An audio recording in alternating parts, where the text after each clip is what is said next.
is always safer in the hands of the people than in the conference rooms of any elite. Sam Seder. They are unanimous in their hate for me, and I welcome their hatred. We must guard against the acquisition of unwarranted influence, whether sought or unsought, by the military-industrial complex. The Majority Report with Sam Seder. Ever get the feeling you've been cheated?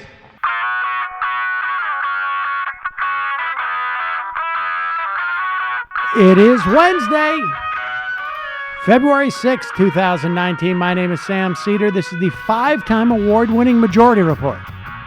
We are broadcasting live to tape steps from the industrially ravaged Gowanus Canal in the heartland of America, downtown Brooklyn, USA. On the program today, Cory Brettschneider, author of The Oath and the Office, a guide to the Constitution for future presidents. Also on the program today, well, not a lot.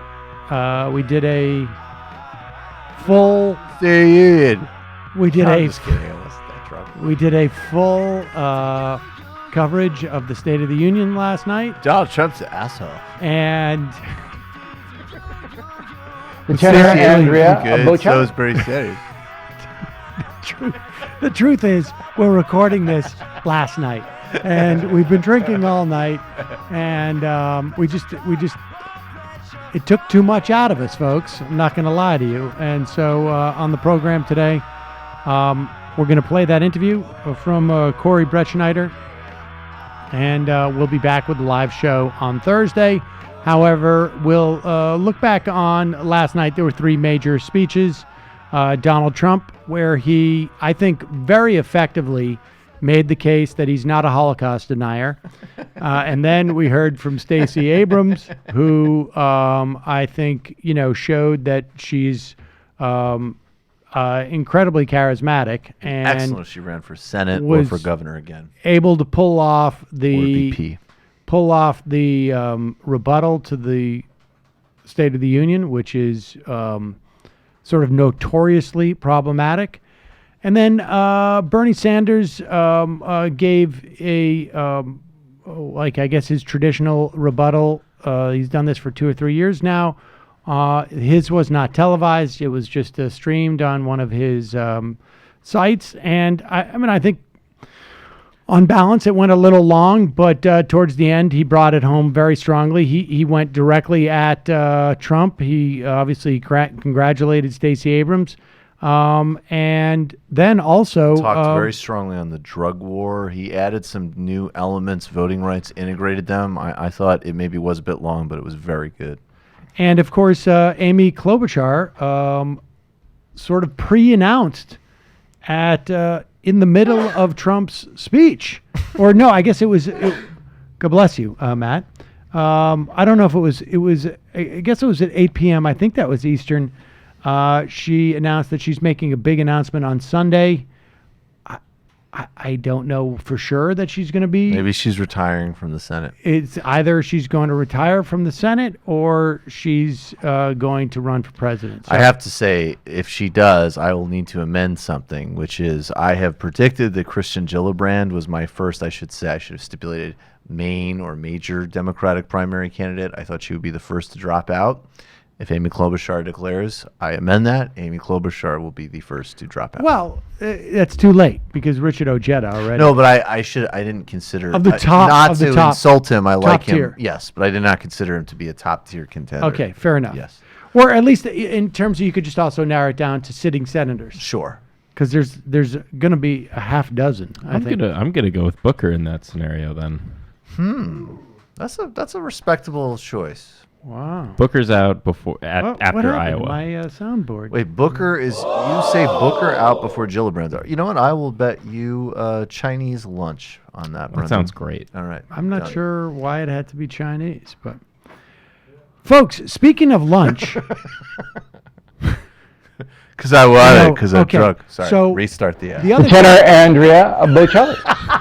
The other day, we had in studio a crew of folks who were coming. It must have been Friday, where they were here to, or maybe it was Thursday, to because they were coming to see the Michael Brooks show on Friday, including Jeff from Georgia, and we got a delivery from Sherry's Berries. Now, Jamie went home with the flowers. How did the flowers look? Thumbs up. What do we got? Double thumbs up. Also, we had the strawberry dipped in chocolate, and you can never go wrong with Sherry's Berries signature dipped Valentine strawberries, dipped in milk, dark or white chocolatey goodness for any discerning palate. I think they sent us like a half a dozen. I was like, I can have one, but then you guys have to eat this. And it was literally, it was dangerous how quickly everybody went after these. I wish I had more. Topped with decadent chocolate chips, heart, and glitter sprinkles, your Valentine will fall in love with every bite. These are the perfect companion to a candlelit dinner, a bouquet of flowers, a night on the town. They ship anywhere nationally, and they always arrive fresh with 100% Sherry Berries guarantee. Valentine's Day right around the corner. Send your Valentine the gift of their dreams at the price of your dreams, starting at just $19.99 plus shipping and handling. Order now. Make this Valentine's Day really special by adding a dozen red roses for just $19.99 more. Berries at no extra charge. Go to berries.com. Click on the microphone. Enter my code Seder. That's SEDER at checkout. That's berries.com, BERRIES.com. Click on the microphone, enter the code Seder, order today. And also, folks, if you're like me and you own a small business, then you've got to be frustrated by dealing with the back and forth emails, the endless paperwork. And in our instance, actually, we get paid because our people sign up for our members. But most small businesses, they bill. And getting paid is always a pain in the neck. HoneyBook can help you spend less time handling the administrative work and more time doing what you love. HoneyBook is an all-in-one business management platform for creative small businesses. HoneyBook makes it easy to streamline your process with client and calendar management tools and custom-branded brochures, proposals, and contracts. You can even get e-signatures, generate invoices, get paid faster, all with one online system. Over 75,000 photographers, designers, event professionals, other solo entrepreneurs have saved hundreds, if not thousands, of hours a year with HoneyBook. The advantages of owning your own business are that generally, you don't have to spend a lot of time doing a lot of BS. And HoneyBook makes that a reality. And that's why we've partnered with HoneyBook.com to offer Majority Report listeners 50% off the first year of HoneyBook with the promo code MAJORITY.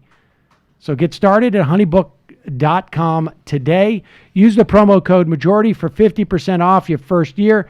Again, that's HoneyBook.com, promo code MAJORITY. We're going to get to, in a second, a couple of clips from Trump last night. There were a couple of moments that we laughed about for an extended period of time. But before we do, just want to remind you that the New Yorker magazine represents the best writing in America today. This seems obvious, I think, to most people. We've had... this show has relied, frankly, on the New Yorker for a multitude of its guests and the stuff also that we talk about. Just general research. And general research.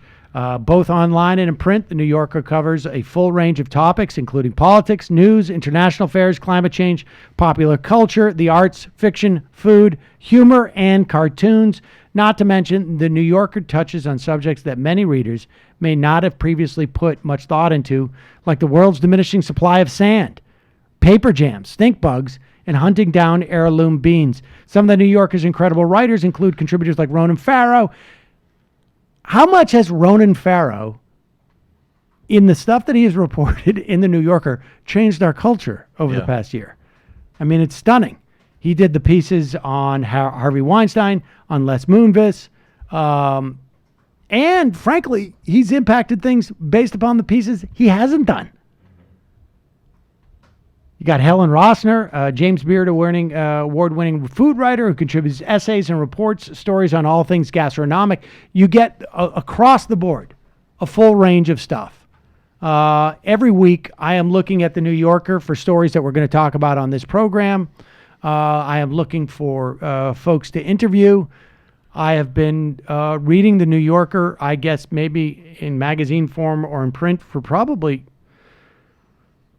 I don't know, 30 years? I still reference articles I read in the New Yorker, like I think over 25 years ago. There was one about acquired narcissism that I read. This is true. Atul Gawande wrote about two, for the life of me, I think that article may have been 20 years ago. But he wrote about two towns and compared them in terms of Medicare. I mean, the New Yorker writes stuff that lasts the test of time. Jane Mayer, of course. Now our listeners can save 50% and get 12 weeks of the New Yorker for just $6. Take it easy, Matt. Just take the deal. You go to newyorker.com/majority and enter the code majority. You'll get an exclusive tote as well as unlimited access to New Yorker's apps, online archives, crossword puzzle, and newyorker.com with 10 to 15 exclusive site-only stories every day. I don't even know why they throw that in. You don't need it. It's newyorker.com/majority. Enter the coupon code majority. That's newyorker.com/majority. Enter majority. All right. So we got two clips that we're going to play from Trump last night that, broadly speaking, the speech was completely uninspired. He was reading, look, they all read off a teleprompter, but he didn't seem to have any relationship to the words. It's hard to believe, even in the really sort of saccharine sweet stuff, like the Apollo 11 is what stuck out for me. The Apollo 11 astronauts? He didn't realize that he was talking about Apollo 11. I thought it was 13. I don't know. I can't remember. But he thought it was. How many of them? They went up on the Apollo. 11 astronauts. Survived. And of the 13. The only time he became animated when he was talking about the half a dozen stories that exist of undocumented immigrants killing people. And of course, we have far more stories of native-born Americans killing people, but that's not his jam, as the kids would say. This part was sort of fascinating. Which one is this, Matt? This is the peace and legislation. Okay, yeah. This was great. I think it's probably unprecedented that we have a State of the Union where the president basically says, please stop investigating. Even Bill Clinton there was just like, while we're at it, you should really stop investigating me constantly. It's totally unfair. Wait, let's play this first and then we'll make those jokes. This is Donald Trump's "if the glove doesn't fit, you must acquit" moment. If there is going to be peace and legislation, there cannot be war and investigation. It just doesn't work that way. People, that's first of all, we were talking so much nonsense during the State of the Union that I missed that part. It just doesn't work that way. Unbelievable. And then Nancy Pelosi, the look on everybody's face behind him is just like, I'm getting paid to not react to this. And Mike Pence is just looking right at him like, I've got to remember, my communications expert told me to squint. That makes me look like I care. Just hold the admiration. That is incidentally what they do tell you. Communications experts tell you that's what Bill Clinton's squint was all about. When you squint at people, I'm looking at you. That's more of a W squint right there. Well, they all have their squint. They all have their squint. So you cannot. We're creating an economy in the 21st century. If you want to legislate, that innovation hinges on not investigating Travelgate. Whitewater is impeding AOL's innovation. He's So awesome. just if he just started saying like you can't get the returns if you investigate the interns, or I don't know what that would have been. Your capital return will depreciate with the intern. Just horrible. And the doesn't people work laughed that way. at him. It doesn't work that way. People laughed at him. I don't know if that was meant to be a laugh line by him, but people laughed at him. Gotta laugh. Can't argue with that. Well, so at least I got to laugh. What was the other clip? Well, we got the socialism thing where Bernie doesn't respond, and then a call for, I think, bipartisanship where AOC doesn't respond, that people are gifting a lot. Okay, yeah. So AOC and Bernie won in that room. here is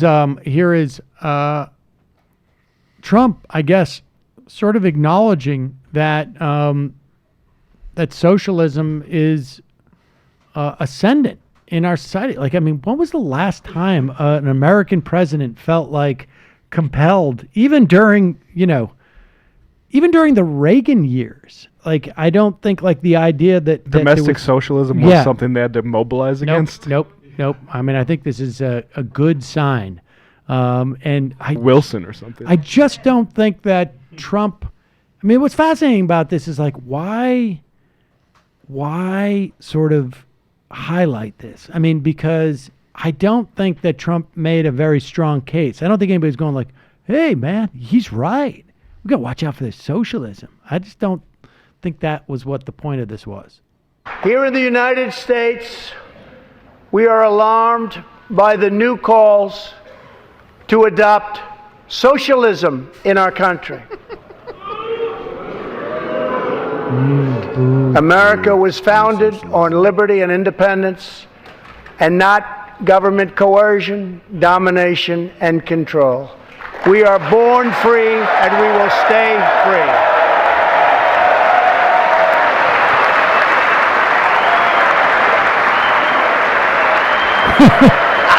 There's Bernie. Not terribly impressed.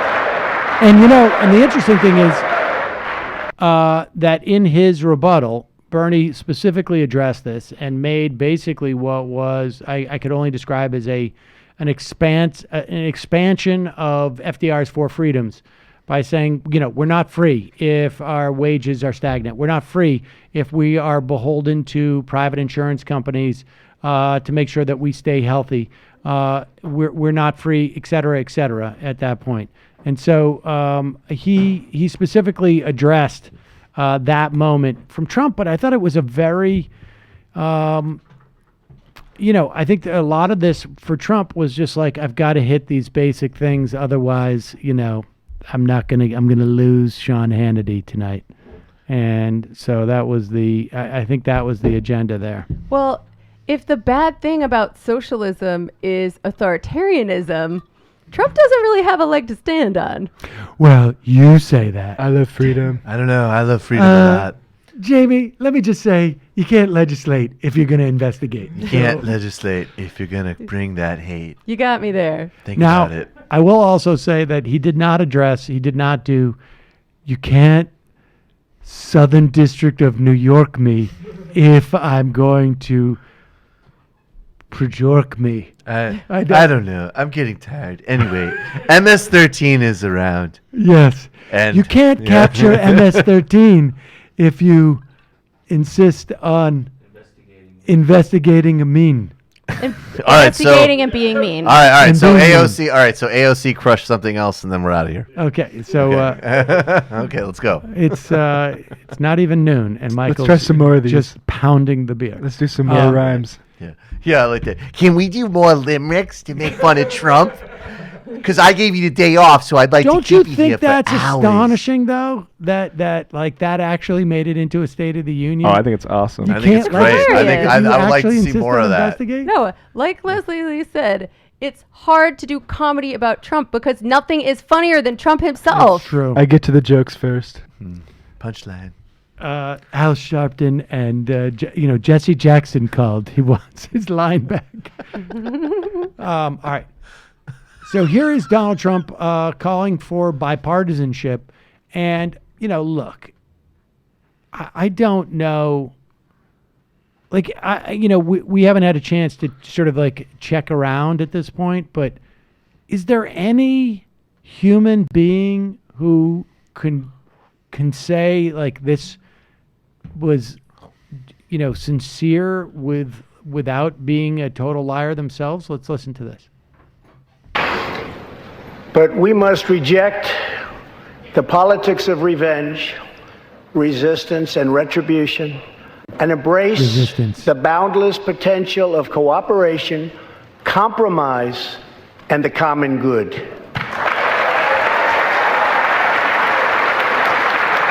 Oh. Pelosi believes it. Well, no, wait a second. Go back here for a second. Because first off, AOC completely ices him. But Ice queen. But notice that Pelosi doesn't just clap. She sticks her hands in his face. Watch this. Go back. No, that's actually a very alpha move she did there. Look, watch it. Oh, yeah, she's like, listen to yourself, moron. Clapping in front of your face. It's like she's in the front row at a Duke game. Yeah. She still No, believes but he's in the other team. bipartisanship. That was actually great. And then AOC sat, as did Lydia Vasquez, actually. That's pretty good. Yeah, that row. That's a good row there.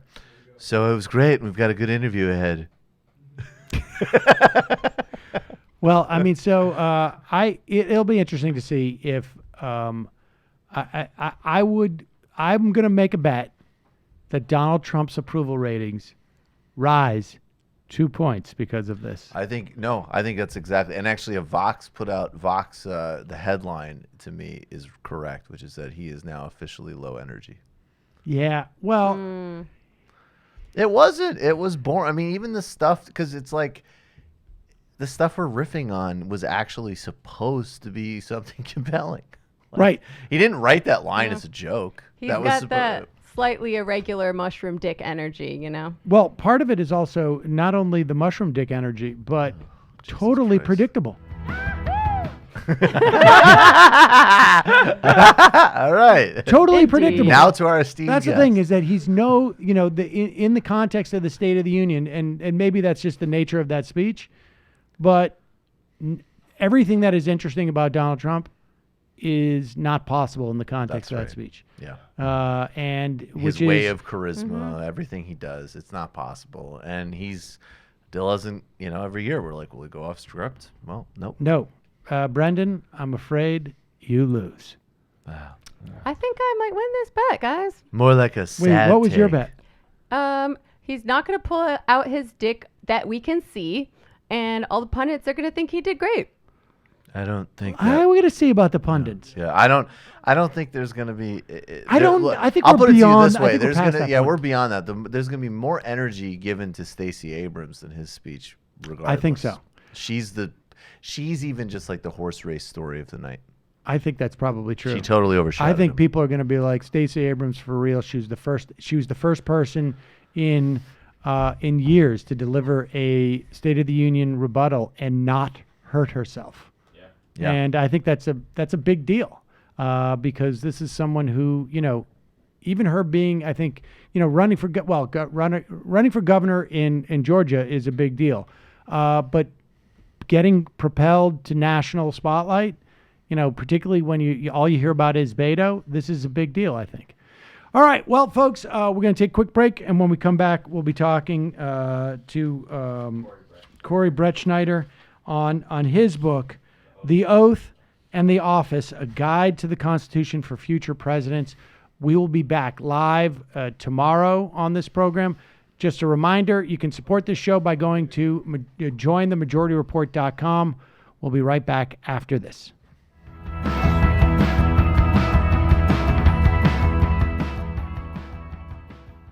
We are back. Sam Seder on the Majority Report on the phone. It is a pleasure to welcome to the program professor, I should say, of politics at Brown University and author of The Oath and the Office, A Guide to the Constitution for Future Presidents. Cory Brettsneider, welcome to the program. Thanks for having me. Looking forward to the discussion.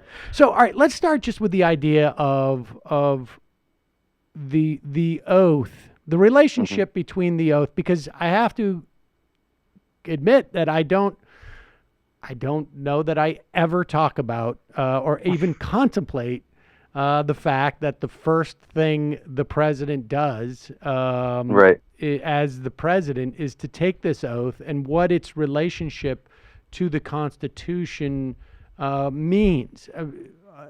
Walk us through that.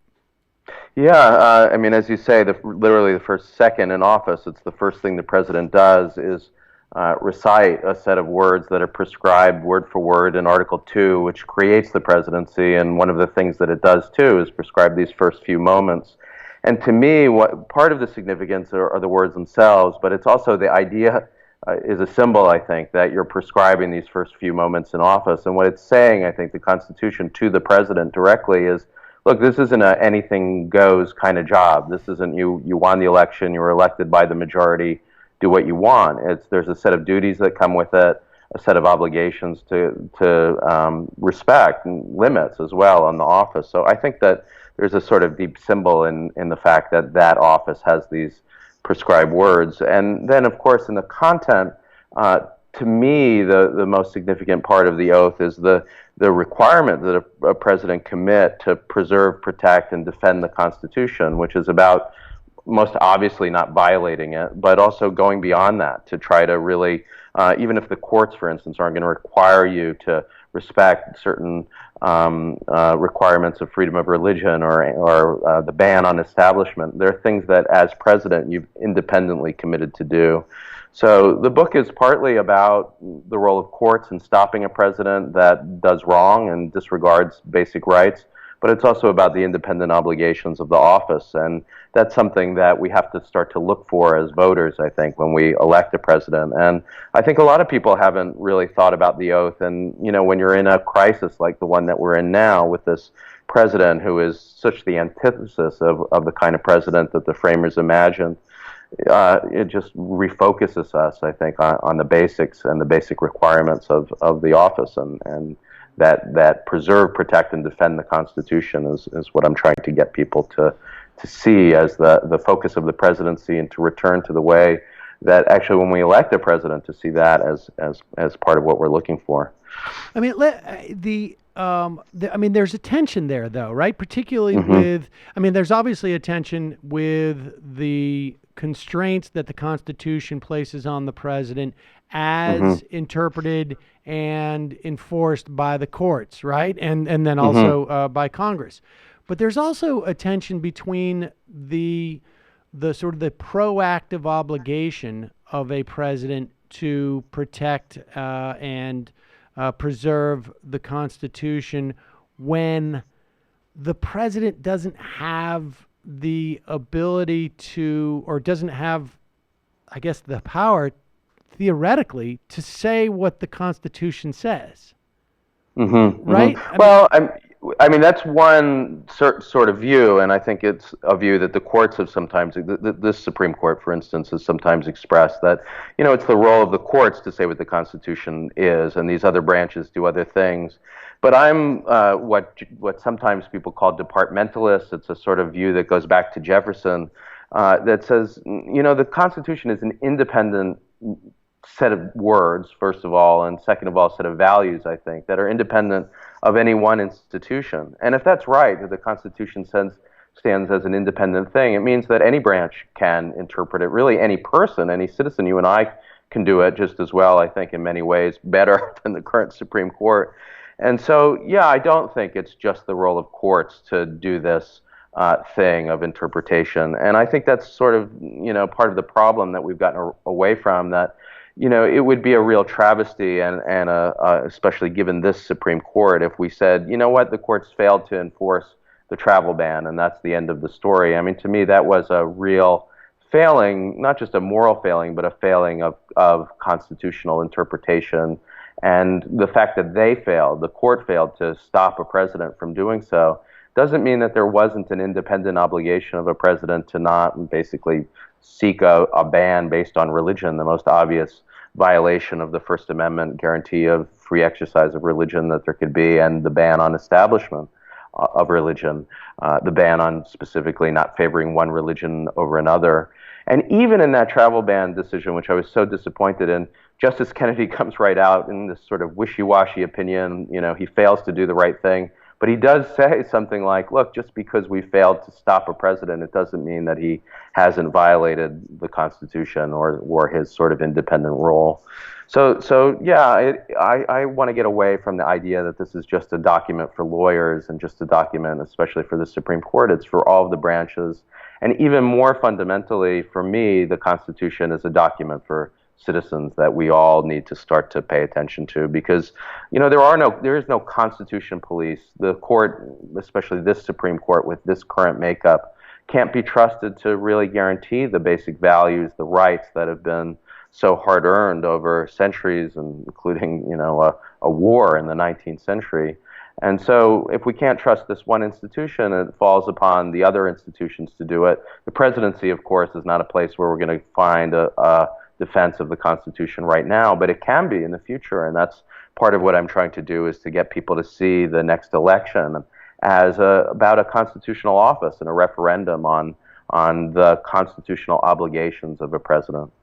Well, but how does, walk us through how Sure. a president would do that, but also how the rest of us would do that when the Constitution is, and maybe before we do that, we should preface just with your perspective on the Constitution. I mean, there's, broadly speaking, two, very generally speaking, two sort of like, I guess, a broad assessments or perspectives on the Constitution as a living document, and others who perceive it as something that was written and it's static, and we need to divine what it meant the moment. Yeah, Scalia used to call it a dead document. Right, exactly. Like when the ink dried on the paper, that was the end of the story. And it's just, I guess, which among us are smart enough to know exactly what was meant by it when that ink dried. So, but give us a sense of those two different perspectives and how that implicates, how that plays into this relationship of the president saying, like, okay, the Supreme Court is not assessing the Constitution properly or upholding it.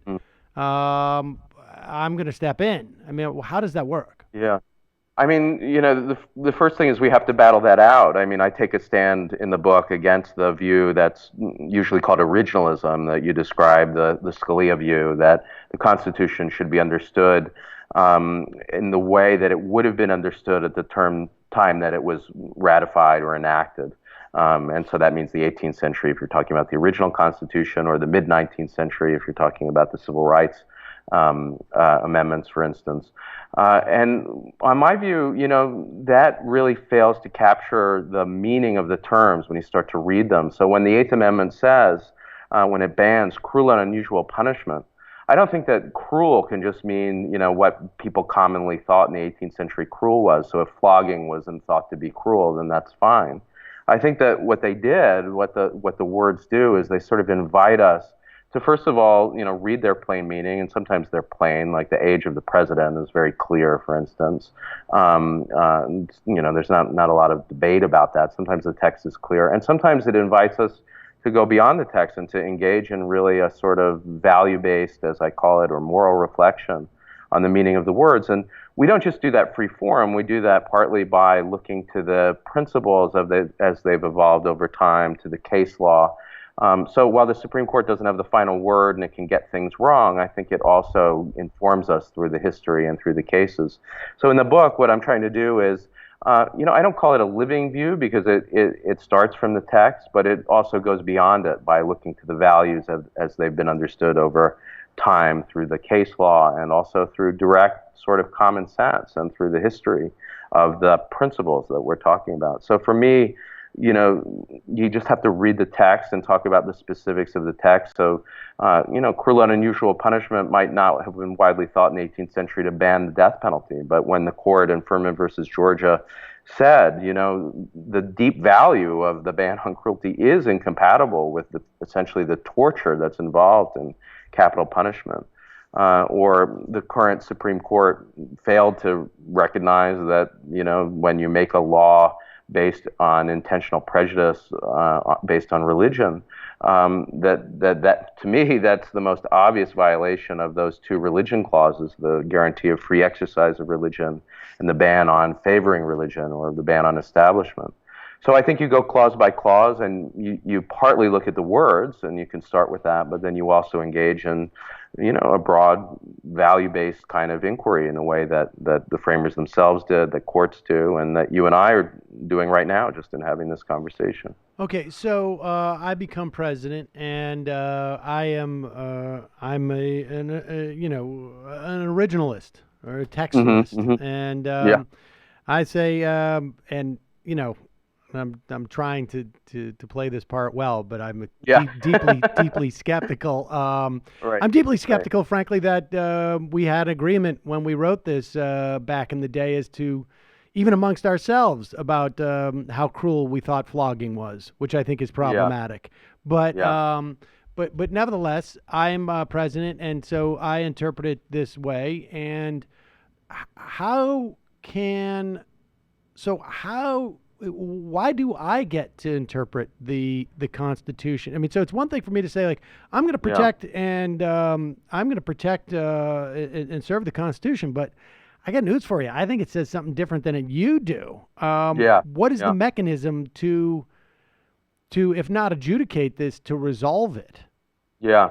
I mean, first of all, I should say that if we're in that realm of originalism versus my way of thinking, we're a million times ahead of where we are right now, because this president, I don't think, has any kind of view of the Constitution. And there are sort of common agreements as you sort of go through the book and about the limits on the presidency, about the meaning of the Bill of Rights, that are just so obviously disregarded in the various proposals that Trump's made during the campaign and more recently. So even that would be light years ahead of where we are. But I think the ultimate answer to your challenge, if we have an originalist president, is to say, look, that's just a basic fact of American life right now, that there's a battle going on. It's basically a 5-4 battle on the Supreme Court itself. Between two visions of the Constitution. And this has been true throughout history. We've had different visions of the Constitution. And what progressives need to do is define theirs. And so I think, when I give my account of why the Muslim ban is a violation of the religion clauses, or why the death penalty really does violate the cruel and unusual clause, that's not just, some words that I'm using. It's a vision of the Constitution that is at odds with an originalist president. So what do you do? I mean, well, that's what elections, I think, should be about, is battling over these two visions. Now, this isn't new. I mean, in the 19th century, before the Civil War, there were two visions of the Constitution. One said that African Americans weren't people. That was the view of Dred Scott. And the other was Frederick Douglass's view, which was the Constitution is a set of values, and what it means to respect it is to take seriously the idea of equality and self-evident truths and liberty, and as he put it, that the sort of glorious liberty talked about in the Constitution can't truly be meaningful unless it's expanded to everyone. Now, those were two visions too of the Constitution, but one, in my view, was the now recognized rightly as the right one. That happened during the New Deal, where there were people, and they're back now, frankly, who thought, minimum wage laws were a violation of liberty. And then there were people like FDR who said child labor laws. Child labor. Yeah, it's like Dagenhart case, striking down child labor laws. And there were others, progressives, said at the time that, you're wrong. Basically, that's not the meaning of the document. So there isn't a sort of easy answer to the question of who's the ultimate adjudicator, because I think really in the end it's about a battle amongst the electorate, amongst the people, amongst politicians for different visions of what the Constitution is, and that's the story of American history.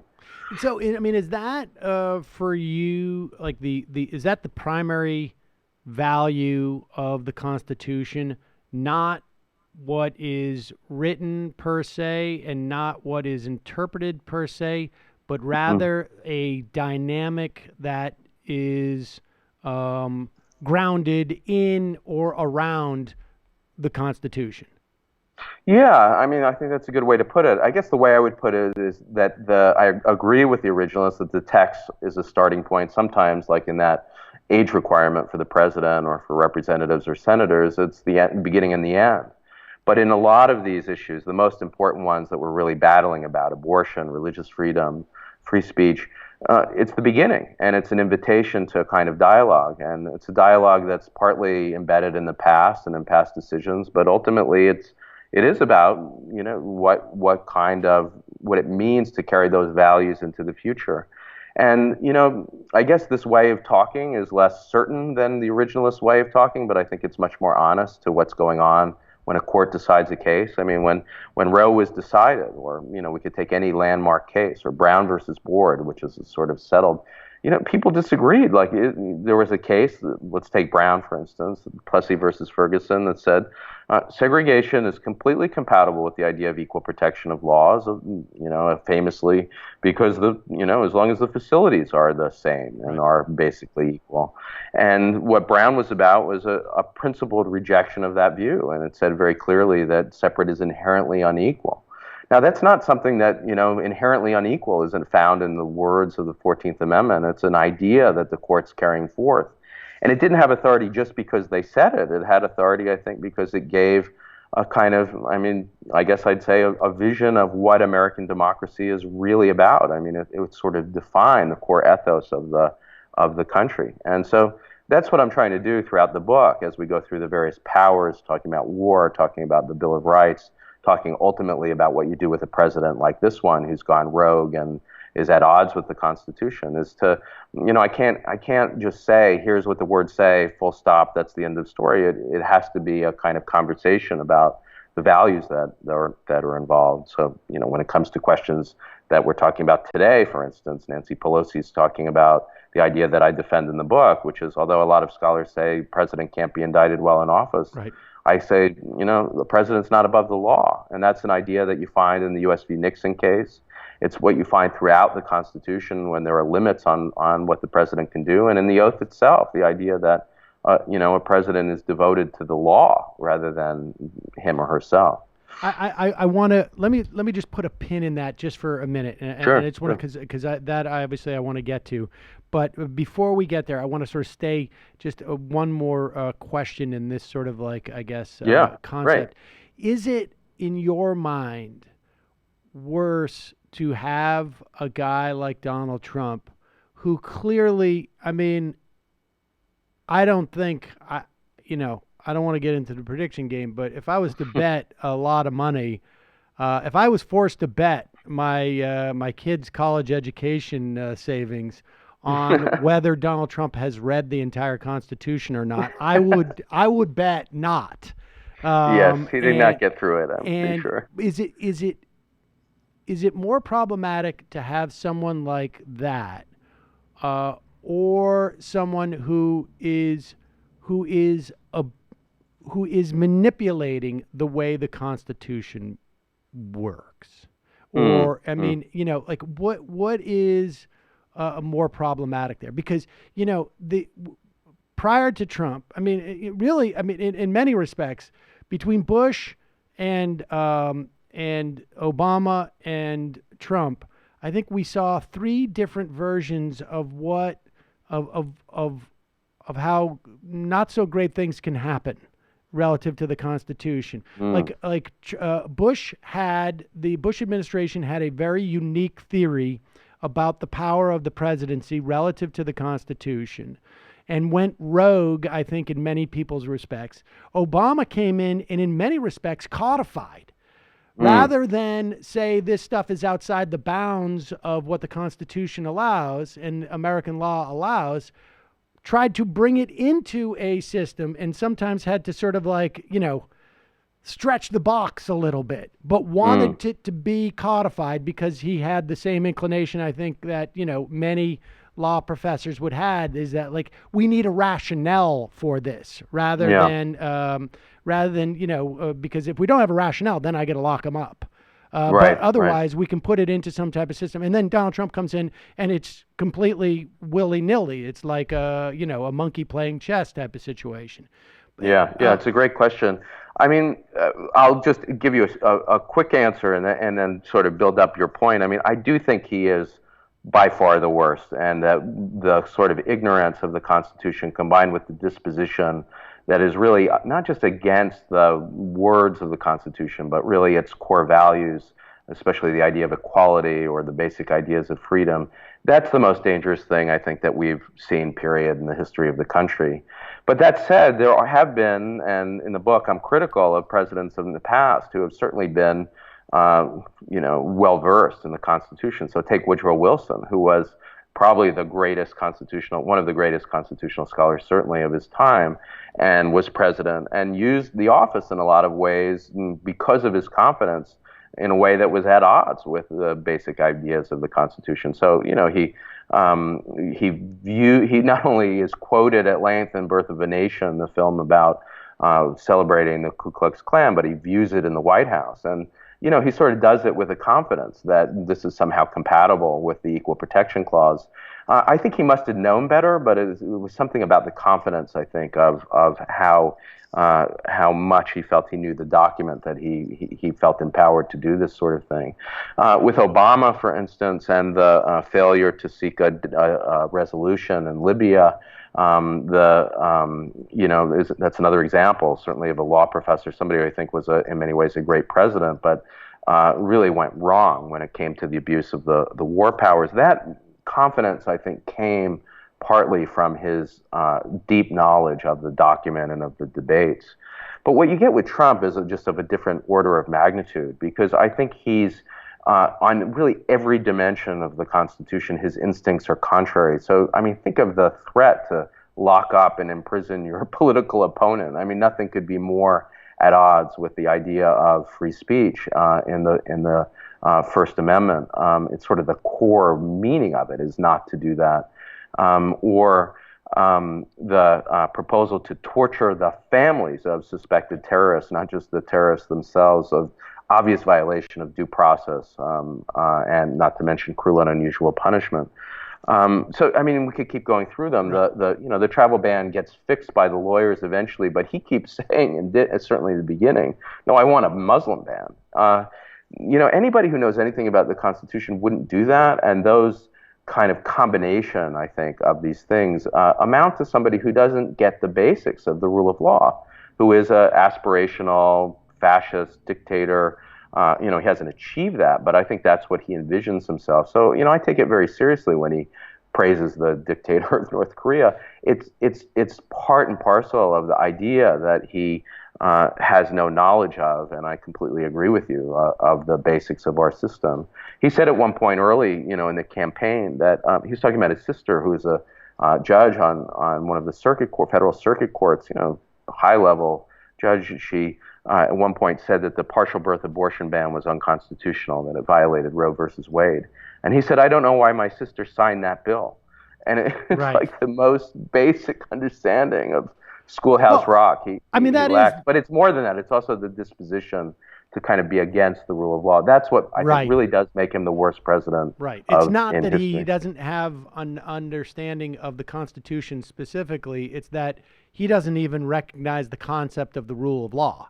Right. And even more than that, it's certainly that. It's that his instincts are contrary to the idea that we're bound by law, or that we're bound by basic liberty of free speech. Or, I mean, the bigotry, too. I mean, the Equal Protection Clause is really about the idea that you can't make laws based on prejudice, full stop. And the sort of modern doctrine of the Supreme Court is that your intent matters. And if you're making a law or an executive order based on prejudice, that's unconstitutional. Now, in the travel ban case, there's an exception that the court basically finds when people are outside the boundaries of the United States. That's what they relied on. But certainly any internal policy with that kind of motivation would be unconstitutional. That's what they found. I mean, or it was a very narrow decision, but in the very narrow. RFRA, I'm talking about that RFRA one with the Colorado baker, was that that there was instance in the questioning of this Colorado baker that expressed some type of hostility to religion, which I think was dubious, but nevertheless. Right. All right. Well, so let's get. I was going to say just a quick point on that because it is so relevant. I had a piece when Kennedy retired, just talking about the deep contradiction between finding animus towards this baker in the cake case, And so much more obvious example of religious animus in the travel ban case. Right. I thought that really marred his legacy. What otherwise would have been one of our great justices really ruined, I think, his reputation because it's such a flagrant contradiction.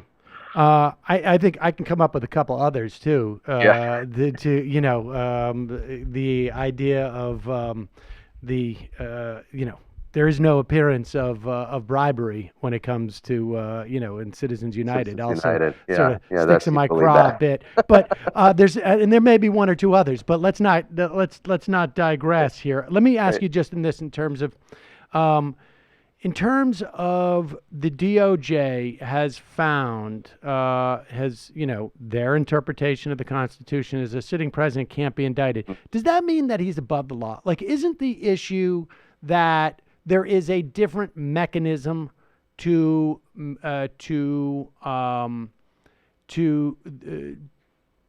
punish a president or to find a president guilty of the law, of a breach of the law? That isn't, I mean, rather than he can't be indicted means he's above the law, isn't it just simply like we have a different mechanism, a special mechanism for adjudicating this, and that's called impeachment and conviction in the Senate?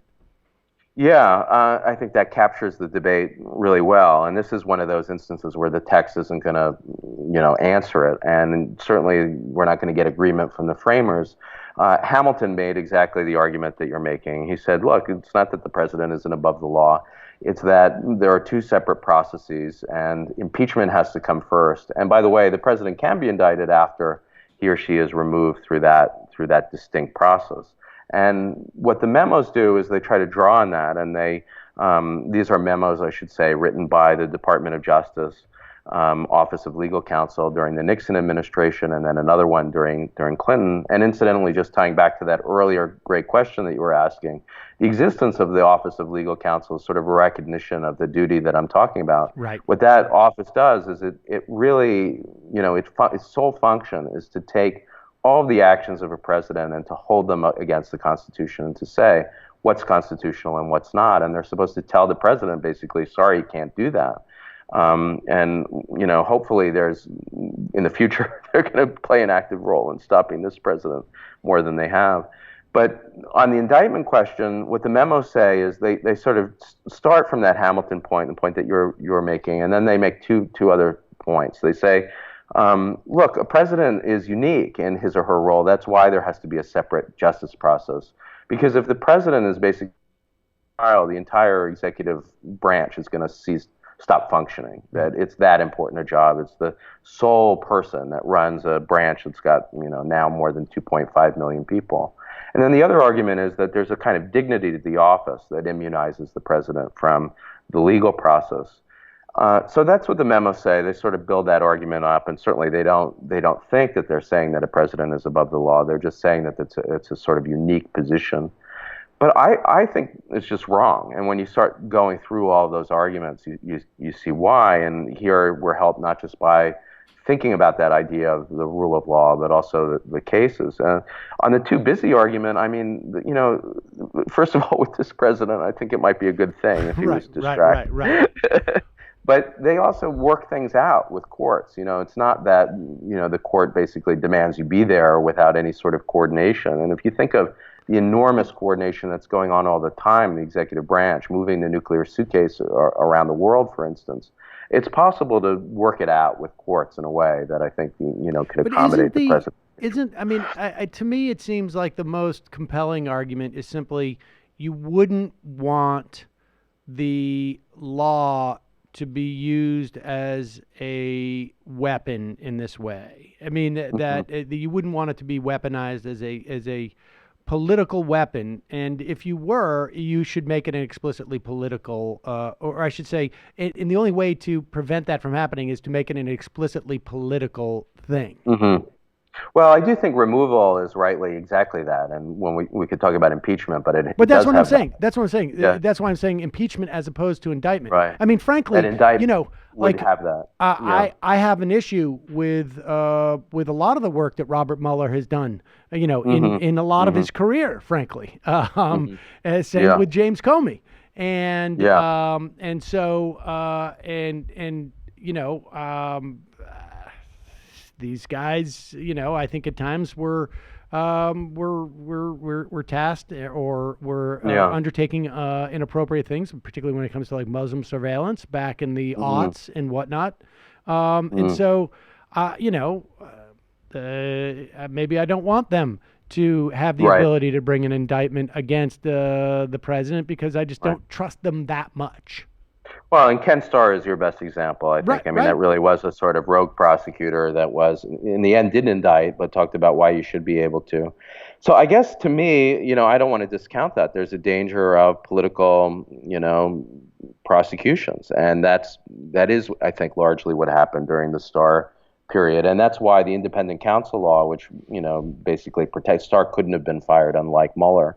By the DOJ, he had independent protection, and because of the rogueness of that whole operation, I guess you could call it, that law expired. But I guess here's my simple way of putting it. I mean, it's sort of a spin on the kind of classic legal principle. I mean, I would rather have 10 Ken Starrs than one Donald Trump going free. And my worry is that if you don't have basic legal investigation of, you know, collusion with Russia, of the sort of use of the business in order to make money, the sort of, you know, it's really sort of very close to rampant bribery, that the president is such a powerful office, and we're really seeing this now, and the danger of what can be done with it, with the control over the vast federal bureaucracy, with the control over nuclear weapons, with the control over, you know, really an access to the world's financial network, is you know, imagine somebody smarter than Trump. Imagine a sort of and so that's why I think we need the check. I think, and if we don't have it,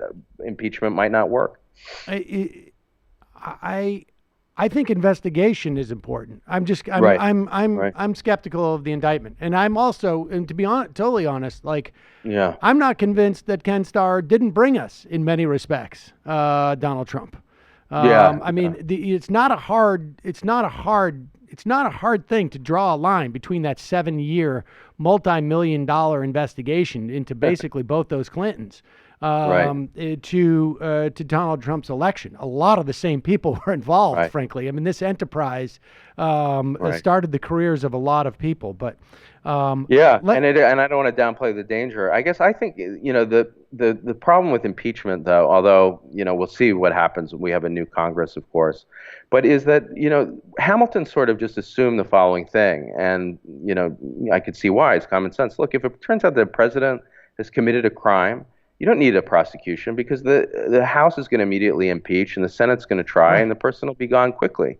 And I think the problem with Trump, what we've seen over the last 2 years, is that actually it was just a flawed assumption, because it could be the case that a president is both a criminal and extremely popular, or popular enough that the impeachment and removal will never happen. So even now, if the House moves forward with impeachment, as you know, there probably aren't the votes in the Senate for removal. Definitely. Yes, I think that's a problem. There's no indictment and there's no impeachment. That means he gets away with it. I think that's a problem with an entire political party. That is not Trump's problem. That is the Republican Party's problem, it seems to me. But all right, well, let's we won't resolve that one. But lastly, let me just ask you this, broadly speaking, as a constitutional scholar, is the Constitution like good? I mean, I don't mean like if you had to take another whack at it, you know, and maybe this question is sort of irrelevant based upon this notion that like it's more important to be engaged with it than actually what it says. But if you could take another whack at it as written, there would be big chunks, I would assume, that you would say like, this didn't work out. Yeah, well, the whole Senate thing, I think I might rethink, and the Electoral College, for instance. But I also think that there are huge chunks that are saving us right now. So, you know, I do think that the First Amendment guarantee of free speech, internally, I think he's hearing this from his own people and from his Office of Legal Counsel.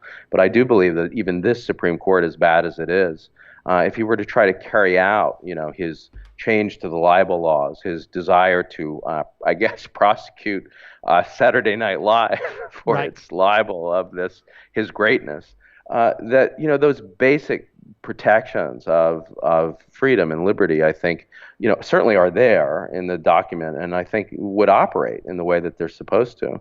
And I think that's true despite what happened in the travel ban in case of religious freedom and equal protection too.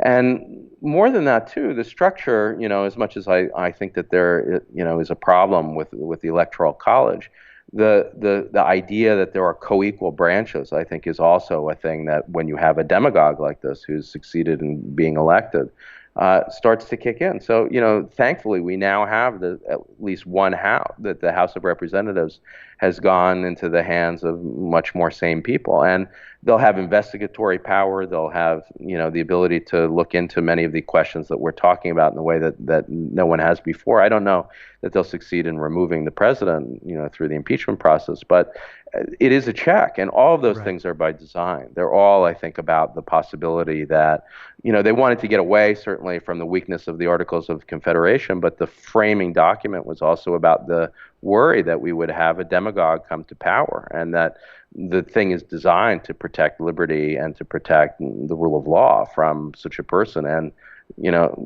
I'm glad about that because we really are in a situation where we need it right now. Cory Brettsschneider, the book is The Oath and the Office, a guide to the Constitution for future presidents. Thanks so much for your time today. I really appreciate it. Thanks, Sam. Really happy to do your show. It might take all the strength I got to get to where I want, but I know somehow I'm gonna get there. I was